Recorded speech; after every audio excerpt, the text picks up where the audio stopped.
time to welcome in once again. It's been a while since we've spoken to Pam Peters. I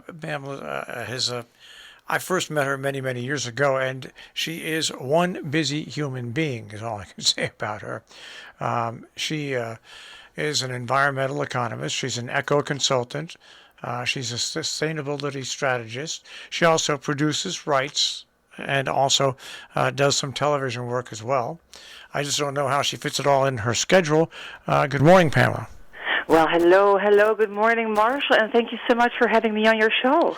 Well, we ran into one another, a couple of weeks ago, and then I also received your postcard and also a press release about the gallery at the Sharon Town Hall, which a lot of people still don't know about. There's a nice gallery that's right in the Sharon Town Hall, and you have on the walls right now, hanging up for display for people to see, the show 50 Shades of Blue.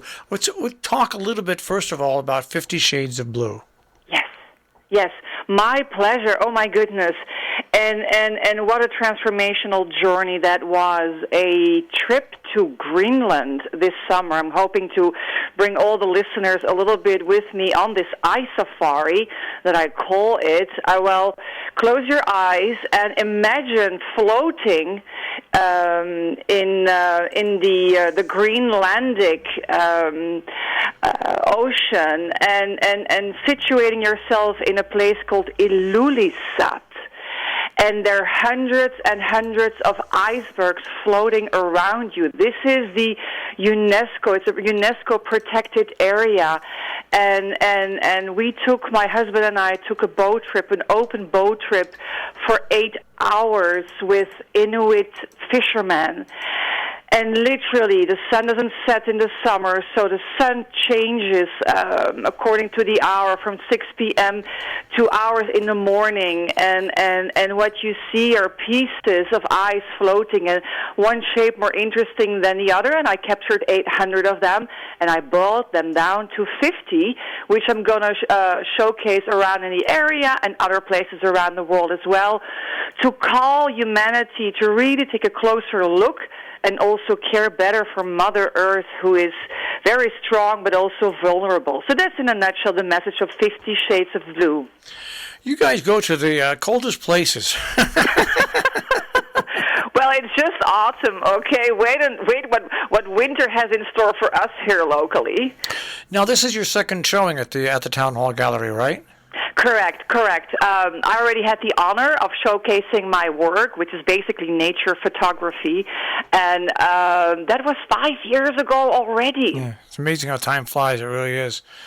Now, I didn't realize this. You also work with the science class at Sharon Center School.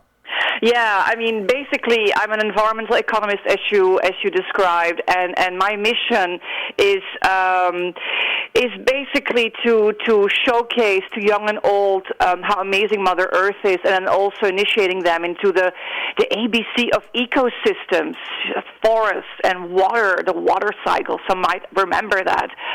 The importance of soil. The farmers, the local farmers here might understand the importance of quality soil and how to maintain that, our air that we breathe. All these cycles have been disrupted and need to be restored and need to be protected and need to be put back in balance. And that's what my Eco Hero curriculum really is about. It's a call for participation. And youth is our hope. Youth is our future. Youth is going to be the next generation of leaders. And I took over the science classes at the Sharon Center School, and kids were glued because kids really want to be helpful. And if they have the science and have a woman who knows a little bit about a lot of things, they are eager to get to work. I think it's interesting because I think the more you interest, especially elementary, grammar school students in something like this, it takes hold and gives them direction, if it takes hold enough, to maybe want to help the ecology of this world or get involved in the eco movement.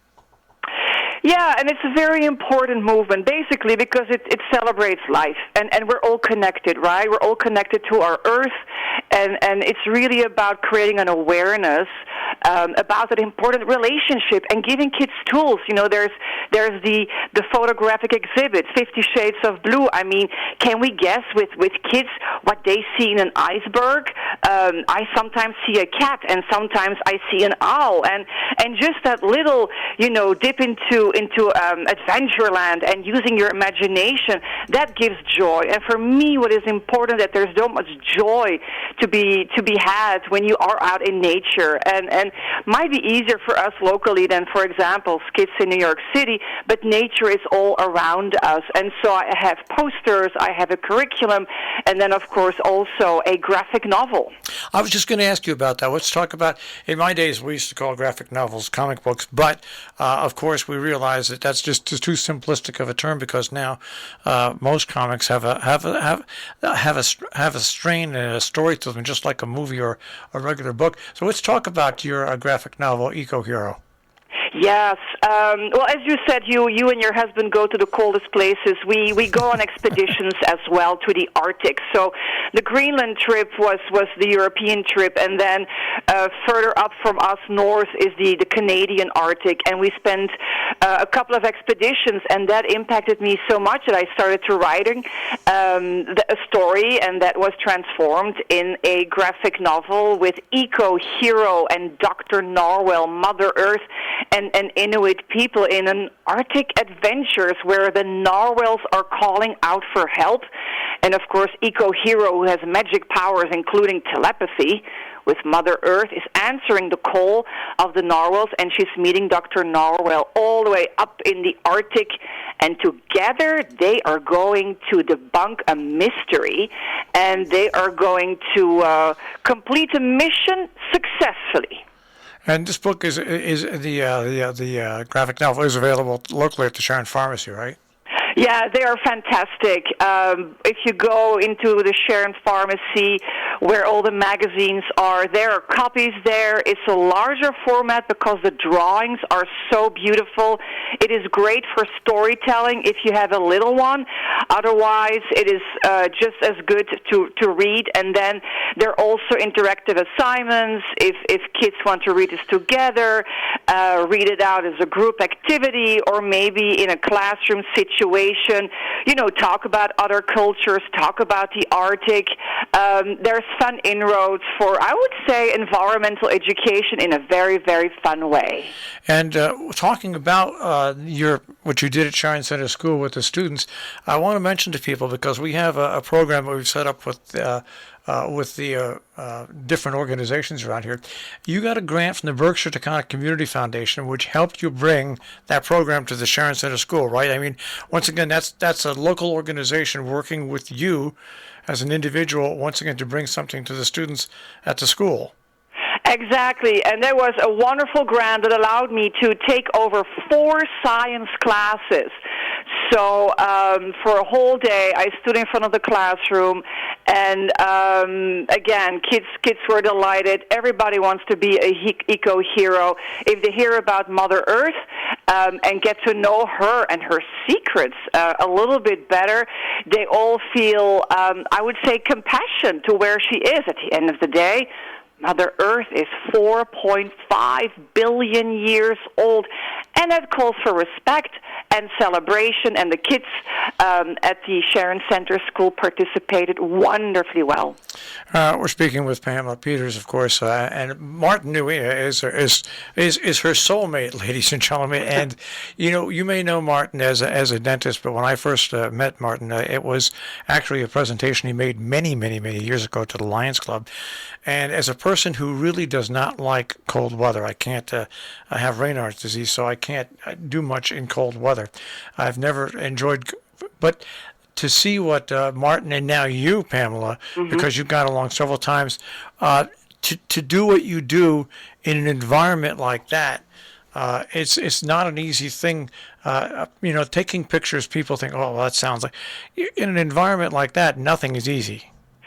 Nothing is easy, and it is very, very cold. If you're in an open boat and you go quite fast, back to Greenland here, where Martin and I are basically on an assignment under a grant of the Ocean Foundation given by the U.S. Aid, which is a pretty big deal. We're basically called to help develop ecotourism with local people, with the local Greenlandic people. But then you have to basically do and live like them, right? Yeah. Which means just go with the flow and be open to live within an environment that can be quite harsh. Martin has some adventures to share about storms and other extreme situations, but that's the life of an adventurer. That's the life of an explorer. And I was not thinking that I would be able to bring back so many beautiful photos. But to be really honest, my left finger almost got frostbitten to always take the glove off and back on, because it's easier to shoot without gloves. But I guess sometimes there's a little price to pay, and recovery's on the way. All right. Well, once again, we're speaking with Pamela Peters. You can find more out about Pamela at PamelaPeters.com. That's PamelaPeeters.com. Again, this is a solo art show. How long is this art show going to be hung at the Sharon Town Hall Art Gallery? Well, people have some time to go and visit. The exhibit is open until January 6th. So whenever you go to the town hall, go up the stairs, take a turn left and right, and you'll see big posters. Some are framed, some not. And maybe also important to share that very recently I joined the Houstonic Camera Club. And now I find myself with fellow artists and fellow photographers, and we're exchanging tips. So maybe I can share a little bit with my fellow photographers on, how to photograph in extreme conditions and bring home, so to speak, amazing souvenirs for educational purposes, but maybe also for your living room wall or your office decorations. Now, once again, the show is called 50 Shades of Blue, the Sharon Town Hall Art Gallery. And Pamela, thanks for joining us again today. And make sure you say hello to Martin for me, all right?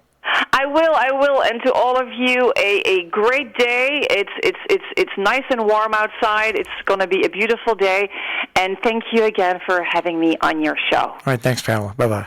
Bye. All right, Pamela Peters, and once again, her art up hanging at the Sharon Town Hall Art Gallery.